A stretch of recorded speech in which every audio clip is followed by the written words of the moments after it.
even be sick at the end of a race, and so to have to manage steering on top of that, it can be a very difficult undertaking, Andrea.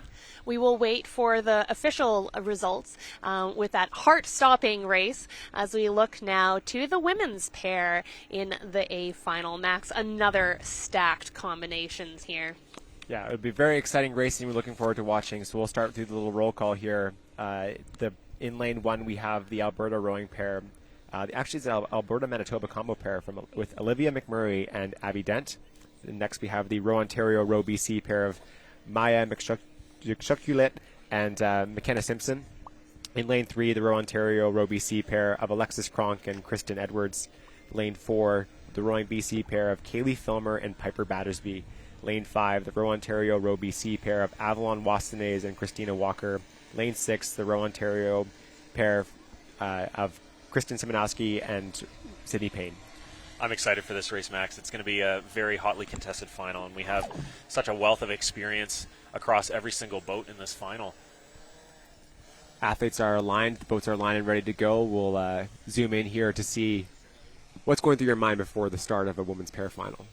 I love the start because you just feel all the butterflies. You feel the nerves when you're sitting. There's nothing else left.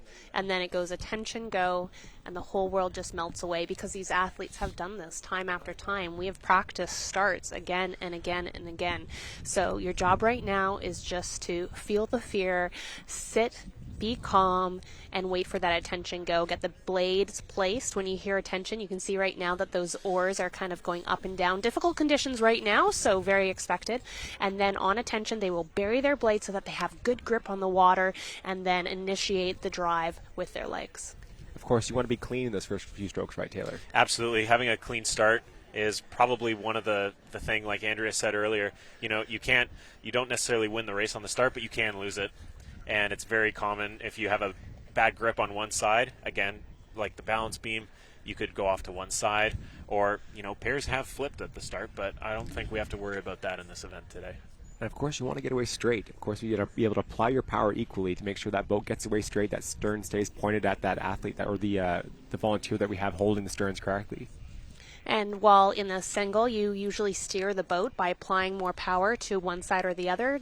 Traditionally, in a pair, you're going to also have a tow. So it's this very, one of the feet will move for one of the athletes, typically stroke, and that will be attached to a very small rudder where you can make a small movement with your foot for a pretty sizable change in boat direction. And they're off. So a number of our teammates here across the Olympians from the Tokyo Games, as well as girls that raced together in the Women's 8 this past summer, and including the women's pair.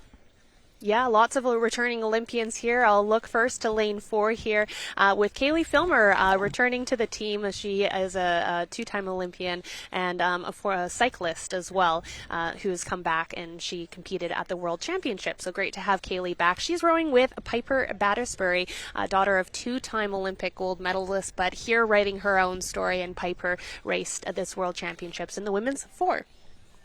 Absolutely, and we see also there are athletes who have... We're going to quickly, hopefully you all caught that. It looked like it was Crothers in the third. I know that was the place that we couldn't quite figure out. Sorry to interrupt your thought, Taylor. Please go ahead. No, that's just fine. I'd also like to point out that in this final, too, we have athletes who were once competitors while they were at school together. So the pair of Avalon Wastenays and Christina Walker. Avalon, of course, is an athlete from the University of Victoria, and Christina was a member of the women's rowing team at the University of British Columbia, and they've come together now to create a very strong competitive crew.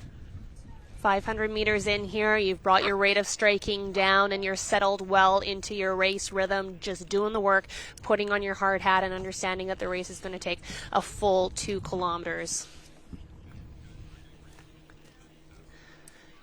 And right now we're riding here with lane 4, so that will be Piper and Caileigh here, lane 3 now. That's Kirsten Edwards from UVic and Alexis Kronk, who had bronze in the senior women's 8 last year. As we pan over to lane 1, our pair from Alberta Rowing, we'll let the team know, or the viewers know, this pair will be representing Canada at the Pan Am Games later in October. So they've done a great job. They qualified that boat for the Pan Am Games and have now been selected to race the Pan Am Games in Chile. Well, this is exactly the type of racing experience that they need, right? For many of the Pan Am teams, that will be their senior debut or their international debut. And with a country as big as ours, sometimes opportunities for high-quality racing is few and far between. So I love that they're able to be here and to experience the stress of an A final race before they go and represent Canada abroad. They got great rhythm on the screen here, Taylor. What are you seeing? Well, I was just saying this is a great shot here of Olivia McMurray and Abby Dent here. I love the fact that their shoulders are nice and level, their oars are going in the water at the same time, and there's not a lot of bounce in their boat, so they're getting a lot of purchase per stroke here. Yeah, knees going up and down nicely together. You want to feel like you're on train tracks there. Not too much movement from side to side. Just straight to the catch, blade in, and then initiate. A bit of a deceptive angle here, but it would appear that lane 4 of Filmer and Battersby have sort of punched out in front here. And in the foreground here, we have 2 athletes from the University of Victoria, Kirsten Edwards and Alexis Kronk. Yeah,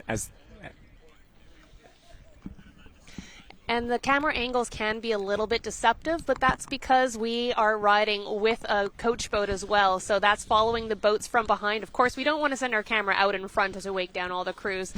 So we're giving you the best angles we possibly can. But where it matters, where we really want to have the side-by-side, well, that's the finish tower. And no worries there. We have a couple of cameras Here there. we go. There's that view. Look at that. Tight racing. Those top 3 boats.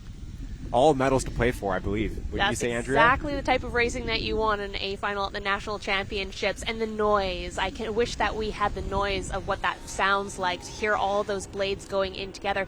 Maybe the athletes calling to each other. There's really nothing. And right now, the job is to hold your nerve. That's right. In races like this, I love races where you can almost throw a blanket over the whole field and cover everybody here. 5 crews, all within about a length of each other. This is going to be very hotly contested as we're coming into the 3rd quarter of the race now. It's looking like it's Roe, Ontario, McKenna Simpson, and Maya Meshkulite well in the mix here as we look across. Abby Dent and Olivia McMurray right in front of us right now, but let's look across the field. Well, it looks like that's lane 4 with Caileigh Filmer and Piper Battersby really calm off the start and now picking up speed. Now, Caileigh's got great experience in the women's pair, a 2-time Olympian in the sport of rowing, but most recently competed at the Tokyo Games in the women's pair with her teammate and now retired alumni Hillary Jansen. That's right, Max. And, of course, those 2 world champions in 2018 winning a brilliant gold medal against New Zealand, who at that time were the reigning world champions. All of that experience coming into play as they're pushing out in front here. This is going to be an incredible result as they come through the 1,500-meter mark here, 500 meters to go. Can they answer the question that they've thrown down in front of them? Well, and I think question is the right word. What type of questions come through your mind at this point in the race, Max? This is the gut checkpoint. This is when you're really pushing. You and your teammate need to be on the exact same page. As that stress comes, as the line gets closer and closer, you have to make sure you're staying together. You have to increase your rate together, apply power at the exact same time so that when you try to lift that boat speed, you get that result. Absolutely. So trust, of course, trust that you're going to be able to go into the darkness at the exact same point and not to be afraid. It's going to hurt anyways, and making sure that you're doing it all together. It looks like some decisions have been made here and some questions have been answered. And Caileigh Filmer and Piper Battersby, they are starting to go into a class of their own. Well ahead here, but still overlap to the rest of the field. Keep your eye on that yellow boat of McKenna Simpson and Maya Meshkulite. They are also well in the mix. That's them there on the screen. Now we see those red buoys, so we're into the last 250 meters of the race as we see the athletes approaching the finish line here from our commentary booth.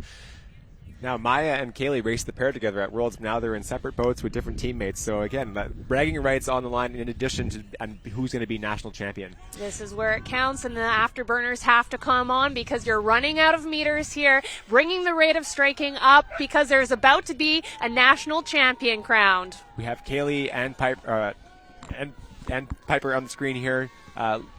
Last few strokes to the finish line.